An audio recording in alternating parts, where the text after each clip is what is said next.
ada satu hal yang selalu menggembirakan saya apabila saya bisa bertegur sapa, berbincang-bincang dengan Bapak.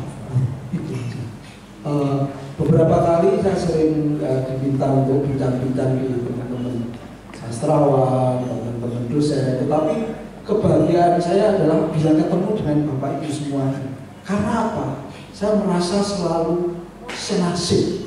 Ya, jadi sebetulnya artinya bahwa karena kita sama-sama begitu, saya berani mengatakan tahu persis problematika dapur sampai ruang depannya guru itu, termasuk di dalam hal kegiatan menulis.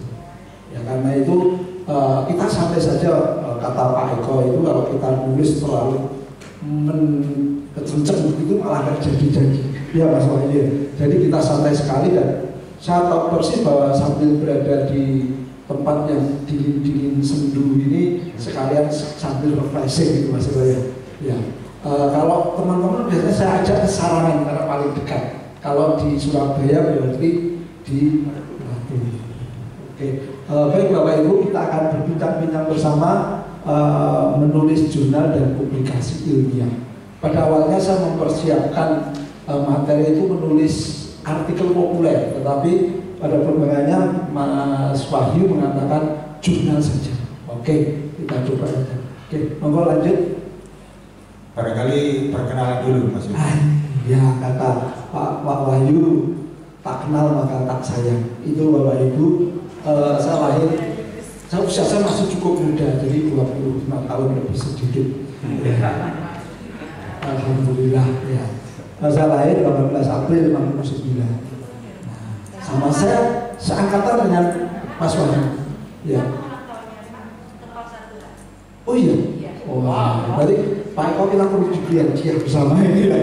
Oke. S1 saya di Malang, Bapak Ibu, juga di Malang, tapi setidaknya sambil di UNS karena pilih yang dekat saja.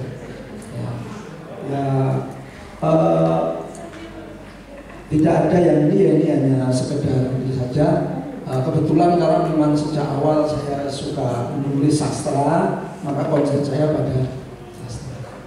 Oke, itu aja dan mohon bisa untuk pengalaman review jurnal saya kira juga bisa. Mohon lanjut saja. Nah, kita mulai yang pertama. Sebenarnya semua persoalan menulis itu sama, gampang. Artinya persoalan pertama adalah bagaimana memulainya. Apakah itu menulis jurnal, menulis artikel populer, menulis kreatif, sastra, atau bahkan menulis catatan harian, itu sama. Yang penting satu, mau. Mau itu yang paling sulit, yang lainnya gampang semua. Bapak Ibu saya yakin punya pengalaman yang luar biasa. Bapak Ibu yang berada di sini pasti pernah menulis. Pertama, menulis tugas pada saat kuliah. Tidak ada yang tidak menulis tugas. Yang kedua, skripsi. Ya atau tidak? Yang ketiga, tesis. Kalau S2. Nah, tapi kadang-kadang karena konon kata kalau sudah berada di zona yang aman itu, ya akhirnya menjadi aman-aman juga. Nah, saya jadi teringat ada cerita dari guru saya. Guru saya itu mengatakan, kalau dulu profesi yang paling cepat naik surga adalah guru. Ya atau tidak? Wah, itu amalnya banyak langsung masuk surga. Tetapi saya tersenyum ketika guru saya itu cerita, tapi yang paling gampang masuk neraka ya guru. Kok bisa begitu Pak? Cerita beliau. Ketika masuk kubur ditanya, mantuk buka? Wah, bisa menjawab Islam. Nah, apakah kamu bilang siapa Rasulmu? Muhammad. Begitu kan? Lancar-lancar. Lalu ditanya terus oleh malaikat, kamu pekerjaanmu apa? Guru. Apa yang kamu ajarkan? Saya mengajarkan murid-murid saya membaca dan menulis. Ditanya lagi, wah masuk surga. Ditanya lagi, ya bapak juga menulis, ibu juga tidak menulis. Buatan, gitu kan ya. Guyonnya seperti itu. Nah, sebenarnya bapak ibu, ketika kita sudah menjadi guru, kita pengalaman kita luar biasa di dalam menulis. Saya yakin bapak ibu ketika menulis skripsi itu pasti lebih dari 80 halaman. Ya, tetapi ketika kita sudah menjadi guru, ternyata keenakan memerintah daripada, nah kan itu kita sampai suka pernah mengalami itu enak daripada guru ngomongnya kan. Tuh, oke. Ini yang pertama. Semuanya saya katakan tadi, apakah itu menulis jurnal, terus apa saja, tuliskan apa yang Anda ketahui. Kalau saya bahasa Indonesia, ya bidang saya bahasa Indonesia. Misalkan saya menulis tentang Punokawan di dalam teks-teks novel Indonesia. Mau baikkan? Siap. Jadi teks-teks Punokawan dalam teks-teks novel Indonesia. Oh, saya ingin menulis itu. Bapak Ibu yang memiliki bidang-bidang yang lain, monggo. Karena itu tulis yang Anda ketahui, jangan yang Bapak Ibu tidak begitu ketahui.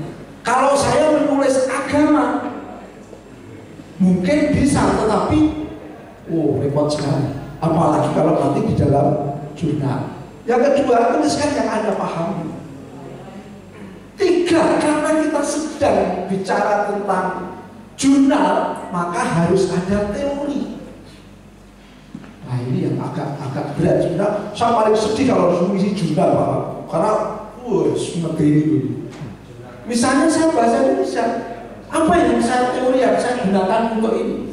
Apakah statistika, apakah hermeneutika, apa semiotika dan sebagainya, termasuk dalam bidang fisika. Saya tidak bisa memberi contoh, tetapi harus ada teori karena kita sedang menulis jurnal. Ketika saya misalnya tadi menggarap cerita-cerita wayang dalam teks sastra Indonesia, maka ada teori filsafat Jawa, ada teori wayang, tapi juga ada teori semiotikanya, intertekstualnya, dan sebagainya.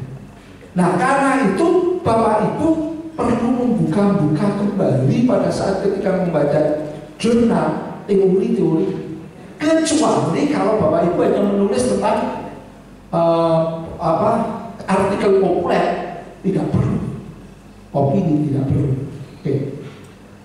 Berpikir secara ilmiah, inilah Bapak Ibu yang membedakan ketika kita berbicara menulis jurnal. Ketika kita berbicara jurnal, maka berarti adalah artikelnya artikel ilmiah. Ada teori, ada yang harus dipikir secara ilmiah, objektif, analoginya. Oke, nanti kita akan belajar. Nah, yang paling penting 1, 2, 3, 4 itu terasa berat. Karena apa Bapak Ibu? Karena kita tidak melakukan yang kelima. Ketika Bapak Ibu jadi mahasiswa menuliskan tetap terasa gampang ya. Karena apa? Dipaksa oleh dosen-dosen kita. Mau tidak mau, apalagi kalau dosennya kira saya dulu, saya ingat Pak Wahyu dosen yang kira saya tidak ada mata kuliah linguistik historis komparatif. Teman-teman menyebutnya linguistik historis komparatif. Wah, karena dosennya Pak almarhum Pak Subur Ibrahim itu luar biasa, kenceng, sing dingendekane bahasa Inggris. Ya. Tapi setiap hari juga harus menerjemahkan, membuat makalah dan sebagainya. Tapi kita terbiasa. Hasilnya apa? Kelar nanti tugas-tugas makalah selesai dan akhirnya bisa jadi skripsi. Kenapa sekarang kita merasa berat? Karena kita terputus. Ketika kita menjadi guru 1, 2 tahun, 3 tahun, ketika masih lulus S1 kan masih kemedul ilmunya. Apalagi guru-guru muda sekarang itu Bapak Ibu ada 2. Nah ini cerita lagi. Kalau zaman saya dulu kuliah itu ada cerita begini. Zaman saya ya, S1 itu berbau parfum, S2 itu adalah berbau minyak angin. S3 itu berbau tanah. Iya, tapi ketika saya kuliah S3 Bapak di tahun 2020 itu di UNS, saya kaget. Teman saya ada 12, 5 diantaranya belum menikah, 3 perempuan. Wah, bongsoku saya itu masih muda sendiri, langsung merasa menjadi tua. Wah, itu malah menyiksa batin ini ya. Sehingga ketika saya ketemu dengan mbak-mbak yang ini, saya katakan, oke, pokoknya nanti ketika kamu mulai penelitian pertama, udu wis dan rabi. Tapi mereka, kelebihannya apa? Teman-teman yang muda, termasuk yang baru lulus itu, satu, kemampuan bahasa Inggrisnya luar biasa. Yang kedua, bagaimana mereka menguasai teknologi luar biasa. Karena ketika kita bicara jurnal yang serius, kalau misalnya ini S2 sekarang juga sudah harus Scopus, kalau saya tidak salah. Nah itu yang pinter mereka itu. Tapi menurut saya materi ilmunya setengah matang. Akhirnya ya tak wujudi. Saya yang memberi materi, tapi kalau mau menulis ke artikel, saya minta aksesnya yang Scopus bagaimana. Ya kita kolaborasinya seperti itu. Dosen saya namanya Pak Sarwiji mengatakan, Pak Cahyono, tidak ada satu mahasiswa yang bisa lulus doktor tanpa berkolaborasi dengan temannya. Kolaborasinya bukan turunan cara membuat tidak, tapi berbagi caranya mengakses juga Scopus begini. Yang lainnya bicara tentang teori kepada temannya. Seperti itu. Dan kita sulitnya karena 1, 2, 3, 4 itu sudah terputus lama. Karena itu saya berani menyarankan kepada anak-anak didik saya atau yang sudah lulus S2 dan masih sangat muda, saya akan mengatakan bablas S3. Karena menurut saya Bapak Ibu, kalau masih muda sudah lulus S3 itu lebih gampang cari pekerjaan daripada S1. Zaman sudah berubah. Saya katakan tadi, kalau zaman saya dulu saya merasa sangat lambat itu karena baunya, bau tanah tadi. Tapi ketika saya S3 ternyata tidak. Ada 5 yang belum menikah. Cuma ada kelemahannya Bapak Ibu. Ada kematangan emosional yang beda. Ini cerita dulu ya Bapak Ibu. Ada seorang teman, itu sekarang dari dosen di masih muda sekali, sangat muda. Tapi saya shock, pintar bahasa Inggrisnya pintar. Tapi saya shock ketika suatu saat dia telepon orang tuanya, belum menikah tapi masih apa yang diteleponkan? Bu, saya kok dikirimi baju putih yang belum disetrika dan belum.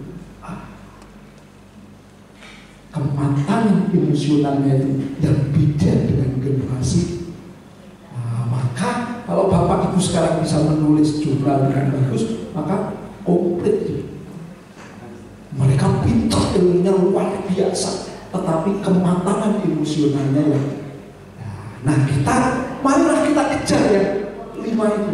Apakah mungkin di usia yang sudah katakanlah sudah seperti saya, kalau kita mencintai bidang kita tidak ada salahnya.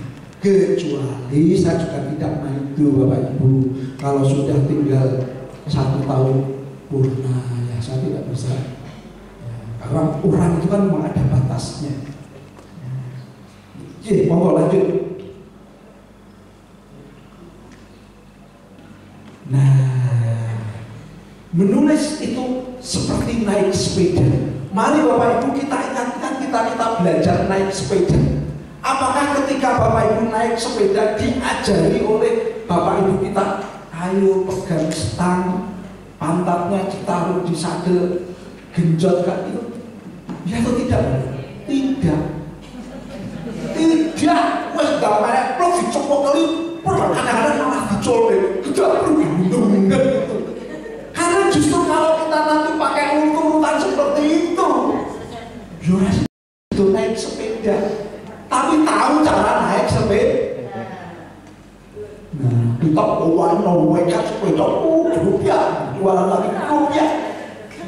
Menulis yang seperti itu Bapak Ibu.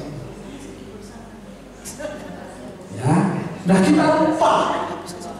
Dan naik sepeda itu butuh keberanian, butuh kemauan. Kadang-kadang panas itu, anak kita yang paling kecil kan menemukan untuk sepeda. Pasti Bapak Ibu, Bapak belum, dibiarkan bisa naik sepeda. Nah, oke. Yang kedua, menulis itu seperti merangkai bunga, menggabung-gabungkan Bapak Ibu, menggabungkan yang sana, menggabungkan ke sini dan sebagainya. Dengan diberitahu sumbernya dari, kalau di dalam jurnal namanya visitasi. Ketika kita membuat makalah juga seperti itu kan. Ya, oke. Menulis itu seperti menerbangkan pesawat. Apa? Pengalaman itu kan sangat menentukan. Seorang disebut pilot, apabila ada syaratnya harus sudah menerbangkan pesawat sekian ribu kali. Seperti juga ini. Dan menulis itu seperti berenang, harus berani jajan. Nek ora wani kelelep yo gak mungkin. Sama dengan naik sepeda. Yang terakhir, menulis itu seperti bayi belajar berbicara. Nekat, tidak usah takut salah. Apalagi nanti kalau panjenengan nanti punya jurnal sendiri, wes tolah tidak apa-apa yang mau kocone diri. Meskipun ada nanti Pak Wahyu akan membuat kriteria penulisan, itu kan standar, terus mampunya saja. Keuntungan kita Bapak Ibu, kalau menjadi guru tidak ditentukan jurnalnya harus klasifikasi apa. Kalau dosen harus jelas, ada Sinta, ada Scopus. Scopus itu dibagi dua, Q1, Q2, Q3, Q4. Kalau guru enak, PGRI punya jurnal, ya kan? Yang penting jurnalnya itu ber-ISSN. Kalau Bapak Ibu misalnya lebih dari jurnal, Pak saya sebenarnya belajar menulis buku, yang lebih gampang. Bapak Ibu kan sering membuat modul kan. Nah modul itu bisa dijadikan buku dengan gampang. Penerbit sekarang banyak. Meskipun ISBN agak lebih sulit, tapi gampang sebetulnya. Hanya waktunya yang sekarang agak panjang. Jadi bisa menulis jurnal, kemudian menulis silabus, rangkuman ringkasan materi. Bapak Ibu zaman dulu guru-guru yang sudah sepuh kan membuat ringkasan materi ya, itu dikumpulkan dalam 1 tahun jadi buku loh Bapak Ibu. Ya. Kalau teman-teman yang kuliah untuk membuat menulis jurnal itu untuk membuat penelitian, Bapak Ibu menulis jurnal dari hasil materinya boleh. Sangat memungkinkan. Oke lanjut. Nah terus ini di sebelah ini. Nah menulis jurnal itu butuh. Ini jurnal loh, agak khusus. Yang pertama mengenal jurnal ilmiah. Jurnal ilmiah sangat beda dengan yang namanya menulis populer. Ya, ini harus dipahami. Yang kedua, pendalaman bidang studi. Saya katakan tadi, saya orang bahasa Indonesia, ya saya mulai senang bahasa Indonesia. Kalau saya sudah lama tidak bicara dengan teori, ya saya harus belajar teori. Itu suka tidak suka karena kita sedang menulis jurnal. Lain kalau kita menulis opini. Ketika kita melihat kasus kemarin, misalnya kasus di Stadion Kanjuruhan, Anda bisa membuat sebuah artikel PSSI. Apa kabar? Kenapa terjadi ini? Menurut opini Bapak Ibu, berdasarkan sejarah kemudian itu loh, kita pernah lolos Olimpiade sepak bola, kalah di semifinal dengan Rusia. Tapi sekarang kok sih menonjol gegernya? Dianalisis itu secara bisa pakai intuitif dan pengalaman baca kita. Tetapi kalau di jurnal tidak bisa, harus ada teori sesuai dengan yang bidang Bapak Ibu kuasa. Yang agama mungkin bisa bicara tentang teori-teori yang keagamaan, yang biologi bisa bicara tentang ini, yang fisika bisa bercerita tentang teori-teori. Kemudian mengenal gaya selingkuh, bukan gaya selingkuh gitu ya. Bahaya nanti ya. Gaya selingkuh itu adalah masing-masing jurnal memiliki kekhasan tersendiri. Katakanlah UNS itu punya, UNESA punya. Besok kalau misalnya SMA 1 Sidoarjo mempunyai jurnal, harus mempunyai gaya selingkuh sendiri. Contoh gampang, catatan kaki. Gaya selingkuhnya ada bermacam-macam. Ada yang lembaga yang mengatakan catatan kaki harus diletakkan di endnote, di paling belakang. Tetapi ada gaya selingkuh yang mengatakan catatan kaki harus diletakkan di setiap footnote. Ya, macam-macam. Kekhasan masing-masing lembaga yang memiliki jurnal. Tetapi Bapak Ibu jangan menerjemahkan gaya selingkuh itu berarti menggunakan bahasanya bebas, tidak, sama standarnya bahasa Indonesia resmi. Hanya cara pengutipannya, kemudian cara menuliskan referennya, itu yang disebut dengan gaya selingkuh. Saya misalnya, saya mau menulis kemarin, saya menulis di Atlanta Press. Saya mengajari dulu, oh gaya selingkuhnya seperti ini. Catatan kakinya diletakkan di sini, pakai di sini. Maka itu tidak bisa saya lakukan ketika saya menulis misalnya di jenderanya badan bahasa, karena mereka tidak sendiri. Karena itu ketika Bapak Ibu punya keinginan menulis jurnal di jurnal ini, Bapak Ibu harus membaca dulu. Oh, catatan kakinya begini, oh pengutipannya begini. Itu yang disebut dengan gaya. Ya. Dan tadi hubungannya dengan banyak membaca artikel jurnal. Jurnal itu sederhana kok Bapak Ibu, hanya terdiri dari judul, abstrak, kemudian latar belakang, teori, latar belakang itu mencakup latar belakang dan fokus penulisan, lalu kemudian pembahasan, kesimpulan, selesai. Dan jurnal itu tidak lebih dari 20 lembar. Karena apa? Berbagi dengan ini yang paling penting seperti itu. Gunakan teknik ATM. Apa maksud ATM? Amati, tiru, modifikasi. Amati, tiru, modifikasi. Di dunia ini tidak ada yang sangat orisinal, tidak ada Bapak Ibu. Sudah penuh sesat saja, kita ambil, kita amati, kita tiru, kita modifikasi dengan tetap mencantumkan sumbernya. Oke, lanjut.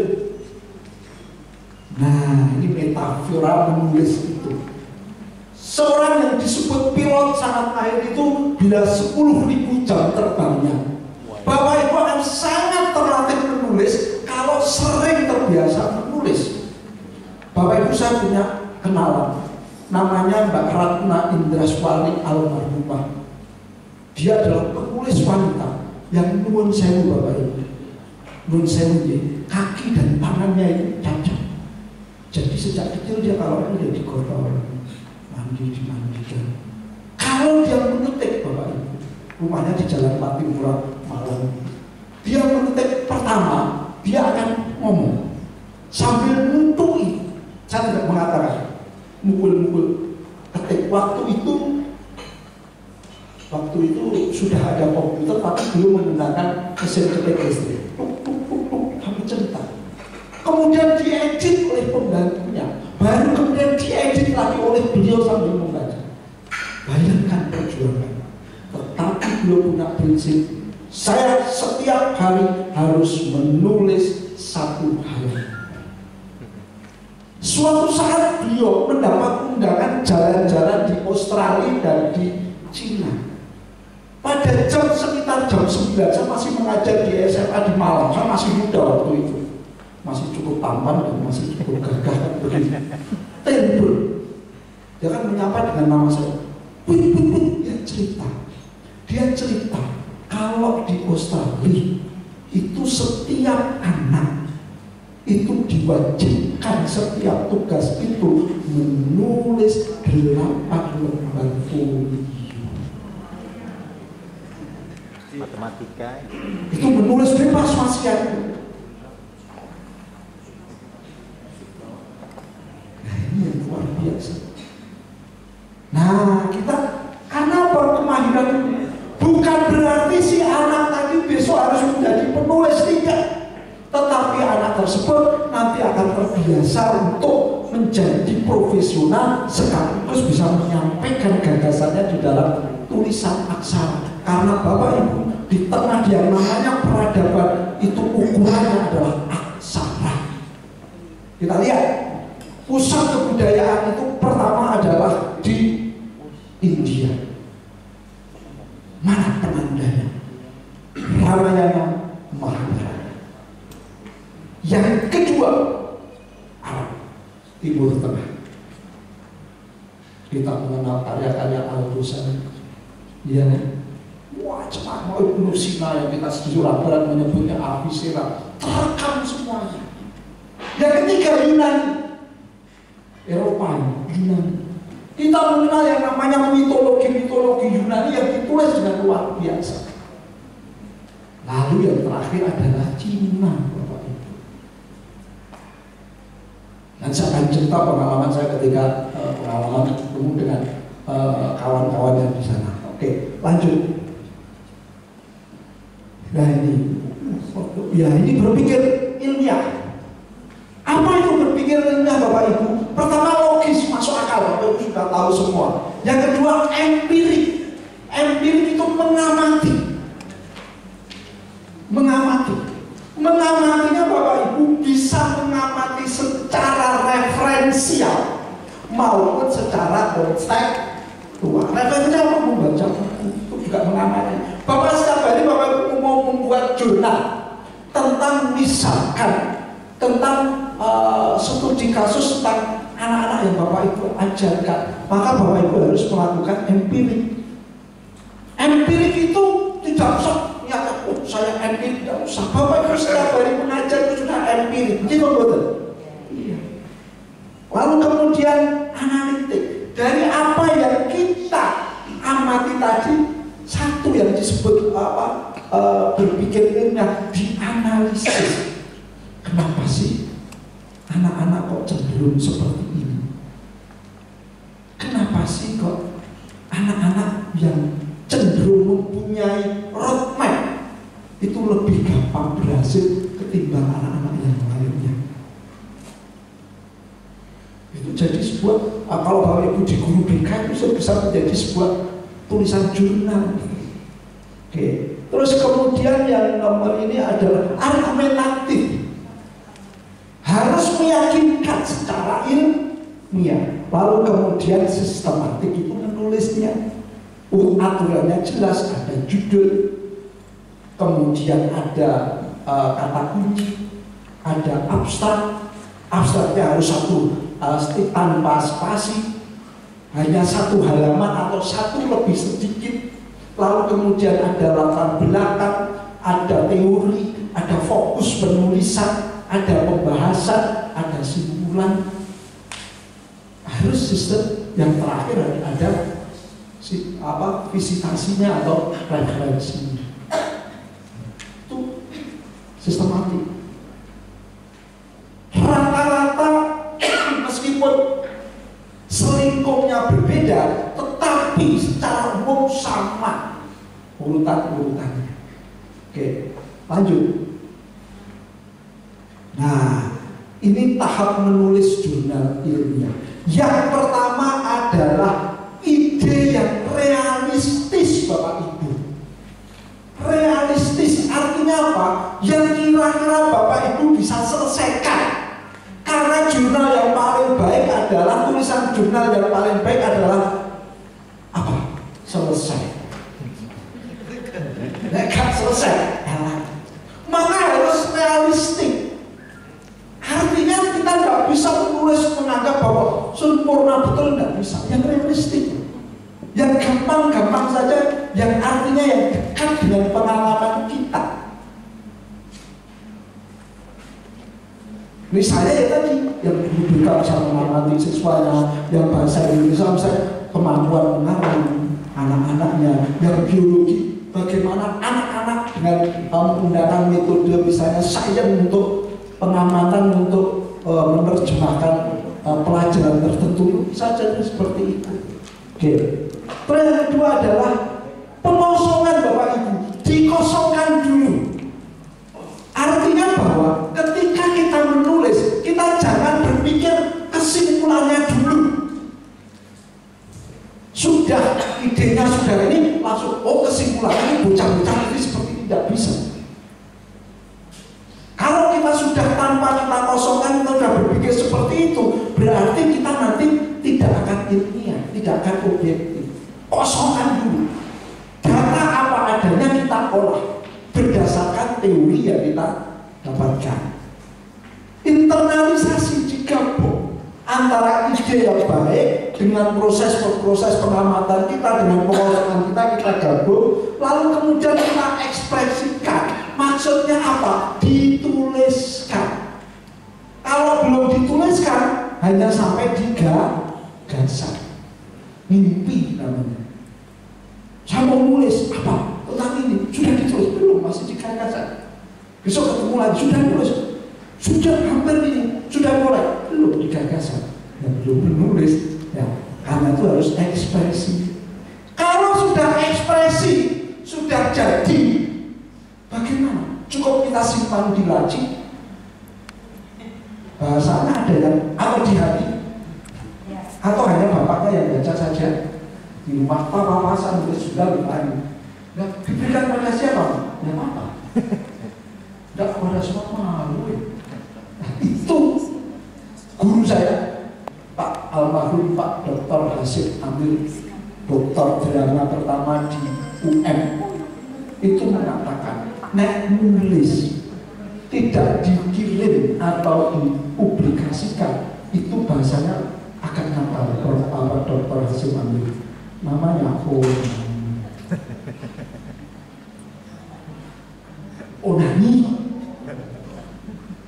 Ya, oke, jadi seperti itu. Oke, lanjut.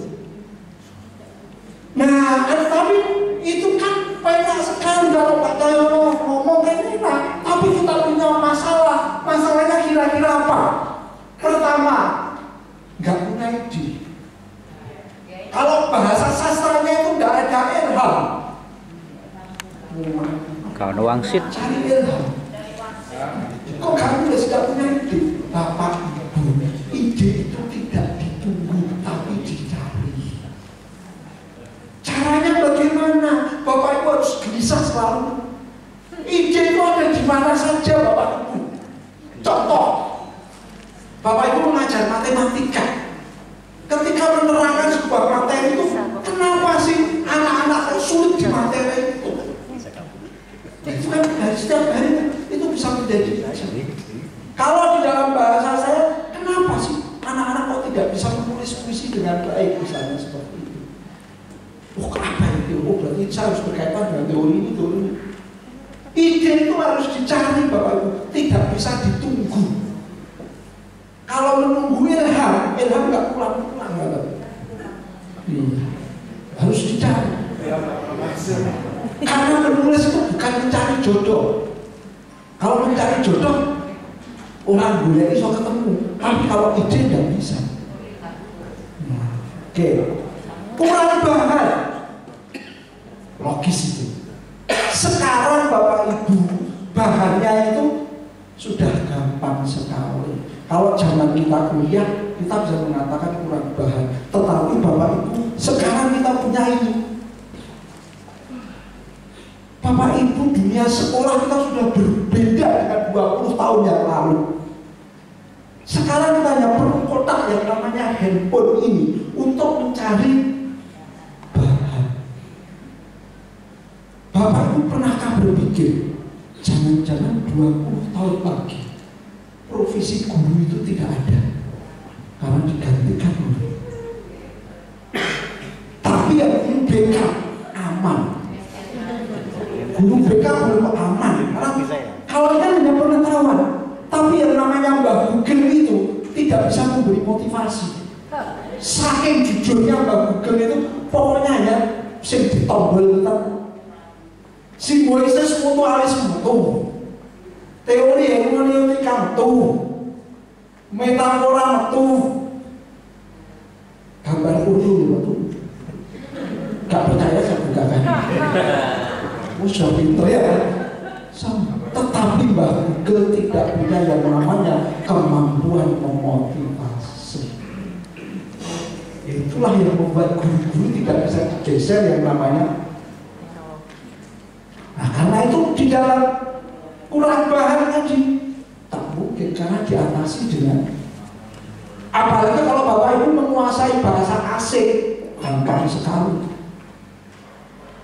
Tinggal yang namanya banyak lah yang e-book itu luar biasa sekali dan gratis Bapak Ibu. Jurnal Bapak Ibu silahkan tulis jurnal. Pas jurnal apa saja yang Bapak Ibu tahu dengan masuk pasti akan ada ya. Oke, gak punya bakat nanti akan saya bahas di belakang. Menulis Bapak Ibu tidak ada hubungannya dengan bakat. Kata Pak Hasim Amir tadi, dosen saya tadi mengatakan dengan 90% bakat tapi 10% kemauan maka tidak jadi. Tetapi kalau punya 90 kemauan 10 bakat jadi. Karena itu di dalam tulis menulis yang namanya bakat itu adalah omong kosong. Buktinya Bapak Ibu bisa membuat skripsi kan? Ya, wajib kalau itu. Ya, oke. Gak suka, nah ini yang dominan. Wah, gak suka apa? Ngapain? Kesel mikirnya kan? Ya, tuh macet. Karena kita baru nulis beberapa paragraf kok angkat. Selesai, akhirnya ditinggal. Memang seorang penulis itu Bapak Ibu harus punya daya juang yang luar biasa. Saya dulu Bapak Ibu ini cerita ya. Dulu kan kalau nulis di koran atau di mana itu kan masih model kirim naskah kan. Lalu diberi tulisan jawaban berupa kartu pos. Saya masih ingat. Misalnya Kompas, saya masih ingat kalimatnya sampai sekarang. Terima kasih redaksi Kompas kepada yang terhormat nama saya ya Pak Yono Widianto. Terima kasih redaksi Kompas sudah menerima tulisan Anda berjudul bla bla bla bla, atau jurnal ini sudah menerima tulisan Anda berjudul ini. Mohon maaf karena kesulitan tempat maka tulisan Anda tidak bisa dimuat. Rasanya kalau dipijak lagi. Karena apa? Tidak ada tempat itu sama dengan dikatakan. Kalau saya putus asa Bapak Ibu, mungkin saya tidak bisa berdiri di sini sekarang. Tapi bandel. Maka saya kumpulkan kartu pos letakkan dan saya berjanji besok suatu saat, kalau dulu kan besok kan Bapak Ibu ya, besok saya harus lebih tinggi dari tumpukan ditolak. Yang kedua tolak lagi sampai saya ingat betul 16 kali. Terus suatu saat tiba-tiba saya dapat orang dan dapat balasan dari dulu kalau tidak salah namanya Berita Buana. Honornya 90.000 tahun 87, luar biasa. Wow, senangnya Pak. Dan itu membuat motivasi kita akhirnya terus. Oke. Sulit milih teori.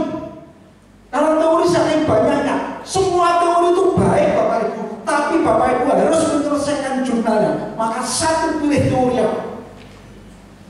Kalau bahasa Indonesia yang berhimpitan antara teori stilistika, teori retorika dengan teori pilih mana? Pilih stilistika. Kalau perbandingan ini intertekstual, jangan yang lain. Harus tetapkan seperti itu. Meskipun ada teori yang lain, TKB pengen diayai dilihat itu kita terbatas. Oke. Buat judul. Nah, nanti ada cara-cara untuk membuat judul. Sudah selesai tinggal gawe judul saja. video nanti ada di belakang. Lanjut. Mas Wid, bisa dipercepat. Oke, kalau begitu terus lanjut aja. Sudah jelaskan Bapak Ibu. Lanjut, kita keturunan ini Bapak Ibu. Sebentar ini. Untuk apa menulis jurnal? Sudah jadi guru kan sudah selesai, Pak. Sertifikasi selesai, aman. Tapi itu Bapak Ibu, melatih pikiran, membantu siswa, memperkaya ajaran, mengembangkan profesi. Satu buku itu angka kreditnya tinggi Bapak. Jurnal juga tinggi. Bagi yang masih potensi ke 4B, 4C. Oke, lanjut.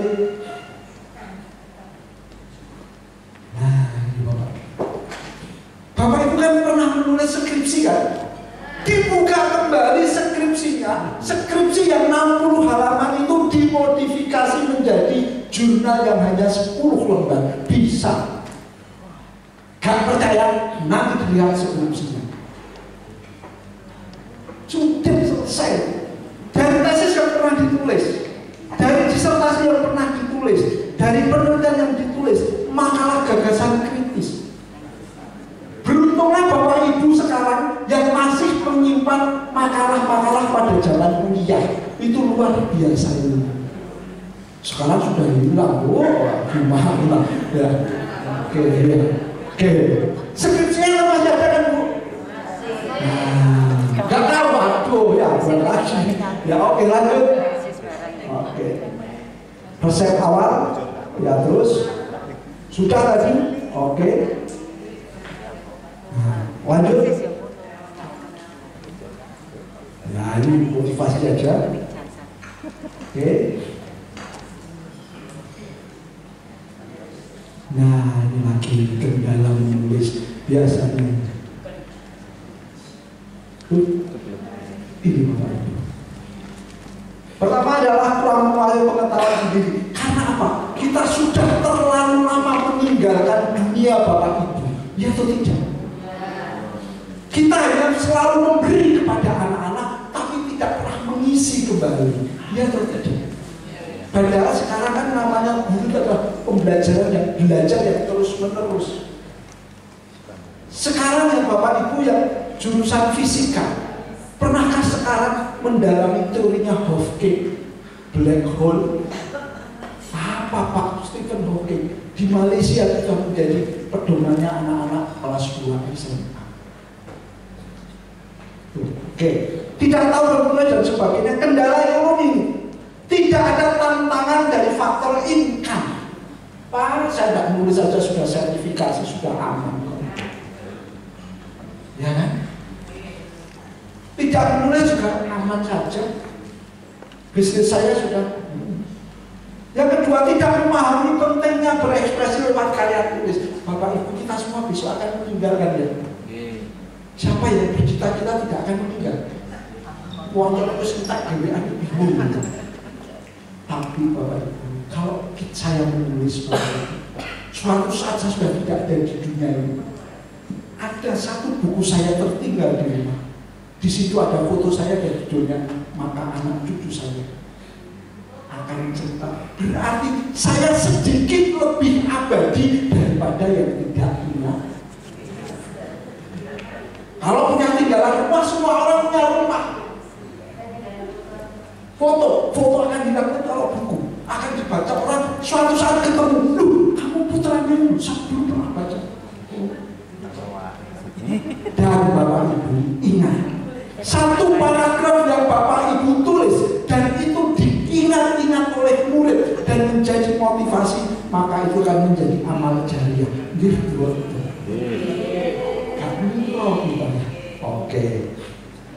Oke, terus ini 40 slide ya. Baru 17 ini. Nah, ini baru berapa ini? Nah, langsung aja terus.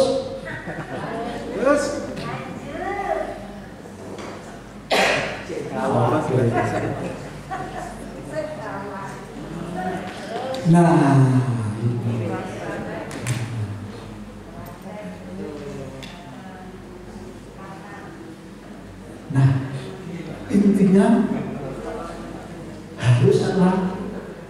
Ya, harus belajar. Kalau saya di bengkel setiap tahun saya bawa itu, saya selalu diundang di sebelum pandemi di Sulawesi Utara. Tapi tidak hanya semalam, 3 hari. Produknya apa? Membuat. Kalau sekarang 2 jam membuat produk, nggak sanggup, bahwa saya nggak sanggup ya. Oke, semaput nanti ya. Oke, lanjut. Ini Bapak Ibu yang paling mudah. Cara menulis yang mudah.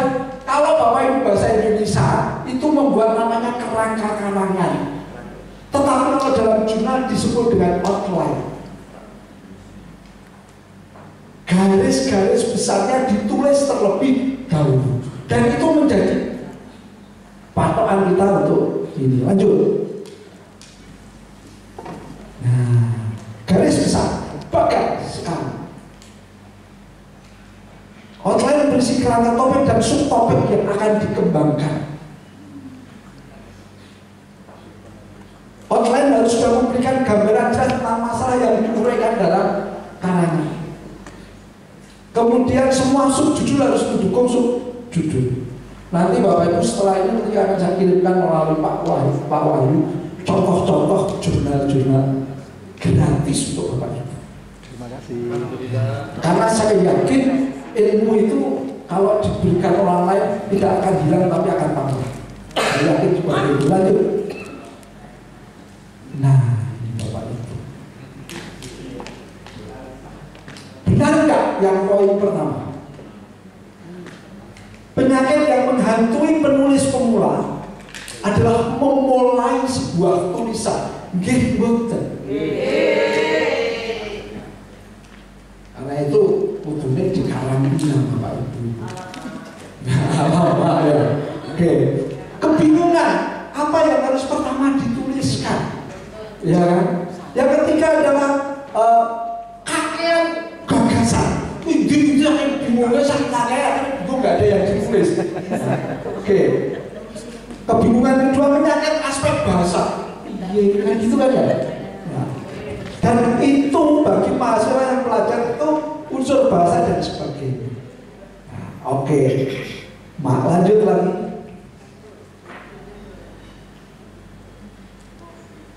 Nah, ini pertama Bapak Ibu. Ini sederhana sekali. Tulis judul sementara. Karena judulnya bisa. Misalnya tadi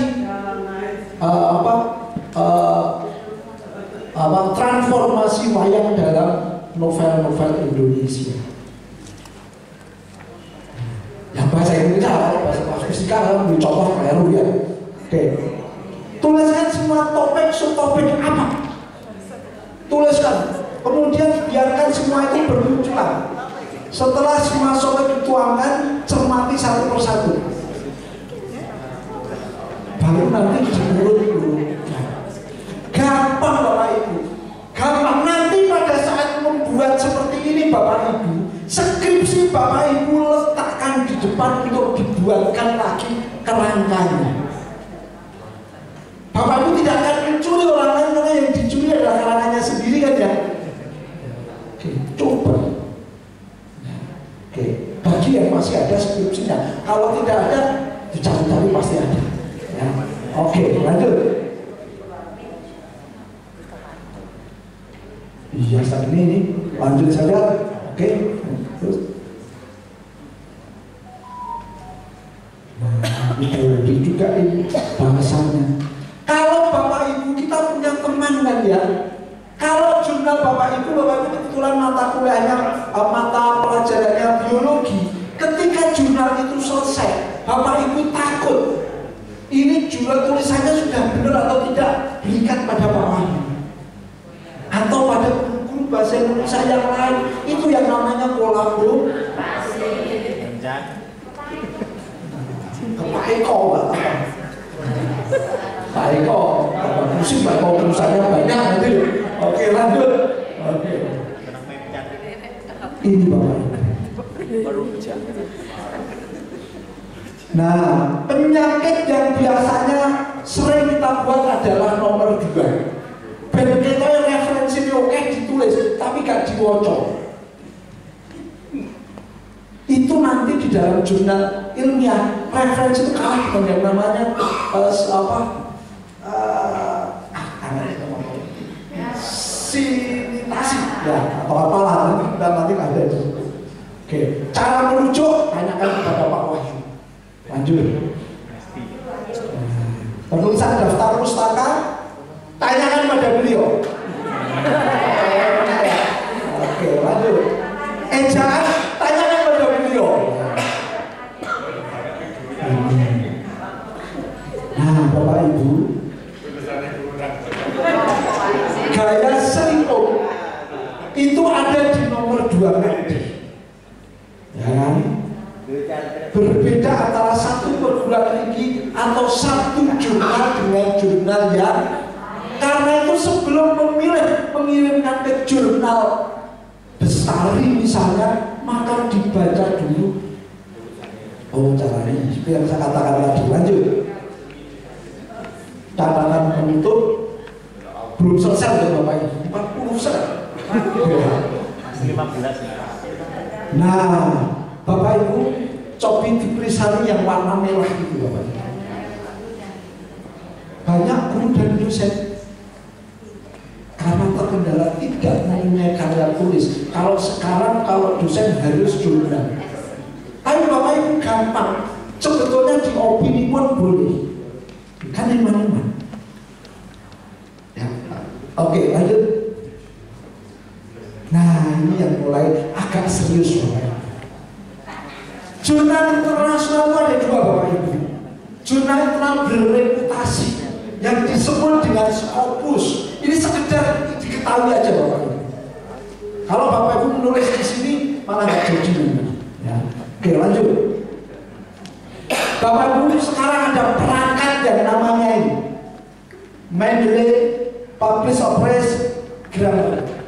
Itu kalau Bapak Ibu menguasai membuat sudah bisa masuk ke aplikasi Mendeley, itu ketika membuat daftar pustaka akan muncul dengan sendirinya. Gampang. Oke, gampang sekarang. Kalau zaman saya dengan Pak Wahyu stok itu kan ya. Gunawan Muhammad Gunawan. Sekarang dengan Mendeley muncul, sudah mulut. Luar biasanya seperti itu. Lanjut. Nah, tadi sudah ini, kita ulangi lagi. Lanjut. Ini Bapak Ibu. Anatomi ini tadi secara gampang. Judul, kemudian afiliasinya, abstrak, pendahuluan metode, kemudian hasil dari itu, kemudian pada hasil dari apa yang ini yang kita bahas, simpulan dan referensi. Nanti bisa di-share ke masing-masing Bapak Ibu. Lanjut. Tadi judulnya menarik, beda dengan judul skripsi, tesis dan disertasi. Karena apa Bapak Ibu? Jurnal itu halamannya terbatas. Karena ruangnya terbatas, halamannya terbatas, judulnya jangan terlalu panjang. Dekonstruksi Punakawan dalam novel Seno Gumbiro Ajidani. Pendek sekali. Kalau di dalam disertasi bisa jadi kajian dekonstruksi novel. Tidak lagi. Oke.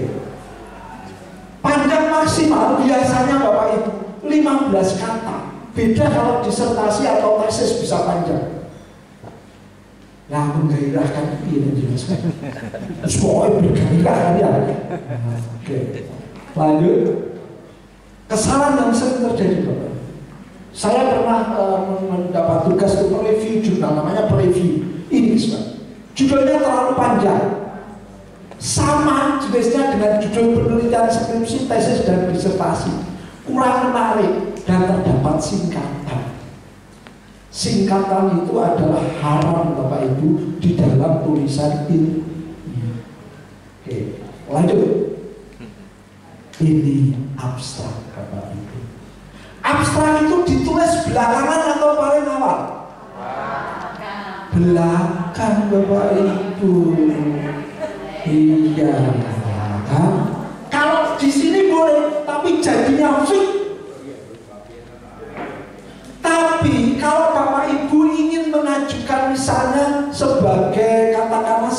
makalah. Maka kan harus dimintakan abstraknya dulu toh. Maka Bapak Ibu mulai dulu outline-nya. Harus ada isinya. Karena di abstrak itu kan ada pembahasan, ada teori. Bagaimana mungkin kalau kita tidak membaca teori atau menemukan teori lalu menulis dalam abstrak? Maka tetap sebetulnya harus. Oke. Apa ada tujuan penulisannya, metode, simpulan. Tekniknya Bapak Ibu tanpa paragraf, tanpa referensi. Hanya terdiri dari 150 sampai 250 kata. Itu satu kuarto, paling banyak 1,5 kuarto.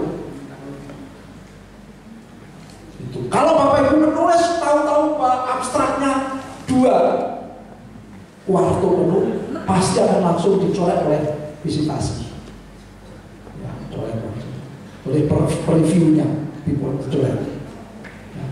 Dan Bapak Ibu, saya lupa di situ harus ada kata kuncinya. Ya. Oke, lanjut. Nah, ada permasalahan dan tujuan harus ada di abstrak, meskipun itu hanya satu kalimat saja. Paparkan metode penelitian. Jadi Bapak Ibu tantangannya dalam tulisan yang hanya 250 kata atau satu kuarto tadi harus muncul 4 hal tadi. 1, 2, 3, 4, 5 hal harus ada. Sehingga ketika seorang membaca abstrak, dia akan tahu gambaran keseluruhan dari itu. Yang pertama dilihat oleh review adalah abstrak. Tapi yang dibuat oleh penulis jurnal pertama adalah ini agak belakangan. Tapi oleh review ini dia duluan. Oke, lanjut. Ini contoh Bapak. Kosmologi transformasi simbolik nama dalam novel Jawa. Pendek sekali judulnya. Kosmologi. Jaraknya coba lihat Bapak ini.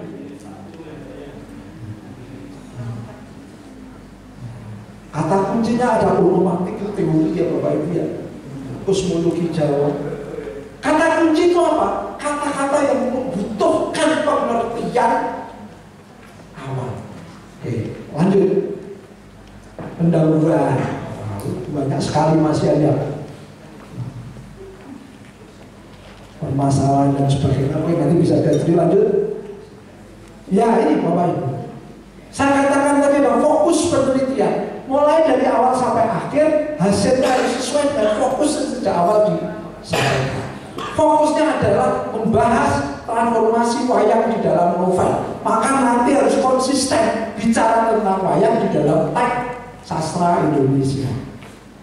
Apakah boleh dengan pakai ini? Justru dalam jurnal disarankan pakai tabel-tabel. Oke. Lanjut. Pembahasan harus sesuai dengan hasil interpretasikan hasil. Interpretasikan itu artinya Bapak Ibu harus menjelaskan hasil penelitian yang Bapak Ibu tulis di dalam jurnal itu. Dinarasikan supaya orang lain tahu. Oke. Bapak Ibu ada patokan jurnal. Di beberapa jurnal itu minimal 10 referensi sebagai pembanding. Jadi kalau saya membahas tentang wayang tadi, saya harus juga berkaitan dengan wayang itu ada 10 referensi minimal. Jadi itulah sulitnya jurnal seperti itu. Oke, lanjut. Simpulan. Kalau di dalam jurnal Bapak Ibu, simpulan itu tidak berwujud 1, 2, tidak, tetapi berwujud paragraf. Meskipun ada beberapa jurnal yang memakai 1, 2, 3, tetapi itu sedikit sekali. Biasanya dinarasikan. Oke. Lanjut.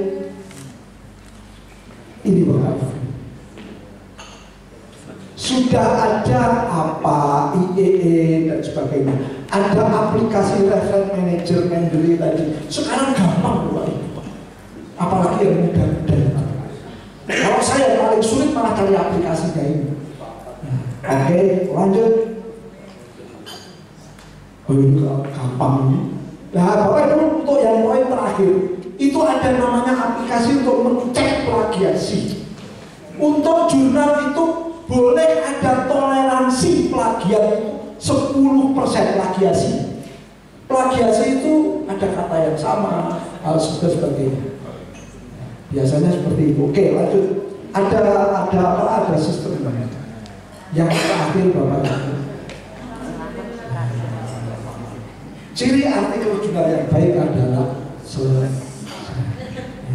dan mohon maaf Pak Wahyu, saya tidak bisa menuruti keinginan Pak Wahyu harus praktek, harus mengakhiri Bapak Ibu.